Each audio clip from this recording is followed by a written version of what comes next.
you're probably eating your peas incorrectly. What we never do with peas is shovel them onto the underside of the fork and bring them up to the mouth, because they fly everywhere and we don't want that.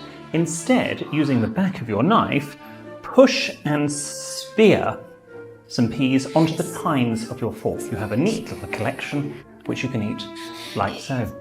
This is how a lot of people are first introduced to William Hanson, as the posh guy who eats peas funny. And to be fair, that's not entirely wrong. He is posh and does eat peas in a way that makes you think your entire bloodline is a failure. And if you've only seen him from his short form content, it is easy to think, alright, this is just a fancy man telling normal people how they're using their fork wrong. But there is another side to William Hanson. Closer in... Oh no! It gets worse! How?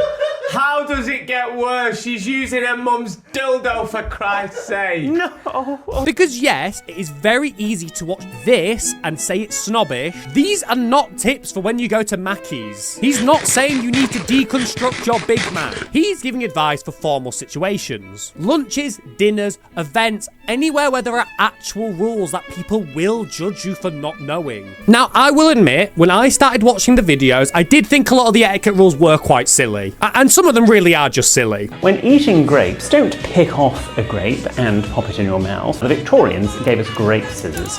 And where do you keep your grape scissors? But the more you watch, you kind of come to realise it's not only rich people who have strange social rules. Every level of society has unwritten rules it's very important to follow. If you came to my home in England and I didn't offer you a hot beverage, you might think that's a bit rude. If I did offer you a tea, then proceeded to heat that tea in the microwave, that would somehow be infinitely worse. Nobody sat us down in school and said, here's the moral hierarchy of kettle usage. But we all know it. This is etiquette. It might not involve silverware, napkins, or grape scissors, but it is still a set of rules to show people respect and basic courtesy. And that's what made me start liking William Hanson a lot more. If all you've seen from William Hanson is the short form content, I really think you're missing his best bits. He does great interviews, great standalone stuff, but if I had to recommend one thing to people, I'd say go check out his podcast. I could now see the brand. It read, Clone a Willy.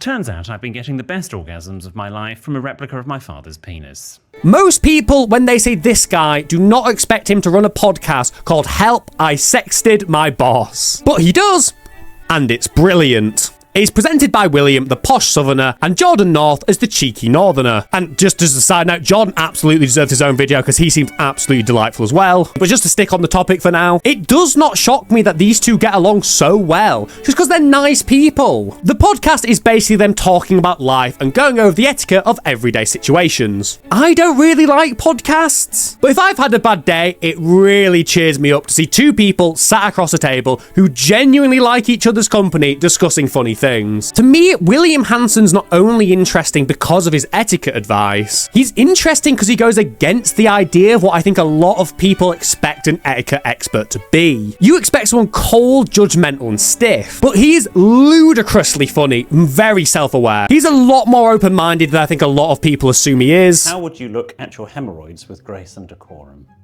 Well, for the right price, I'll show you. And he understands that etiquette is only useful as long as it's making other people feel better. Should you tell someone if they have bad manners? This is the politeness paradox. It is technically bad manners to point out people's bad manners themselves. Makes my job one of the rudest jobs going. Which brings me to why I'm making this video. William's philosophy around etiquette is genuinely interesting. Basically, etiquette is the rules of social situations, the do's and don'ts, but manners are the human part. Etiquette might say that you do not leave the table during a dinner, but if someone falls over, manners say you get up and help them. The rules aren't the most important thing. William makes this point so well several times. The etiquette of sorbets, of course, you don't take too much, because otherwise this happens, but it's very good manners, you could say, of the Prime Minister and the lady sitting next to the Prime Minister in the film to take too much as well and cause the ruckus that they are causing in order to make Anne Hathaway's character, Mia, feel more at ease. The difference between etiquette and manners. Sometimes you have to break the etiquette in order to be more well-mannered. I find it very hard to dislike someone who spent their entire life learning how to make other people feel more comfortable. Not because we're trying to look superior, not because we think we're better than anyone else, but because other people matter. Watch the shorts, watch the interviews, listen to Help I Sexted My Boss podcast. More importantly, always strive to be a bit nicer to other people. Thanks so much for watching. Bye.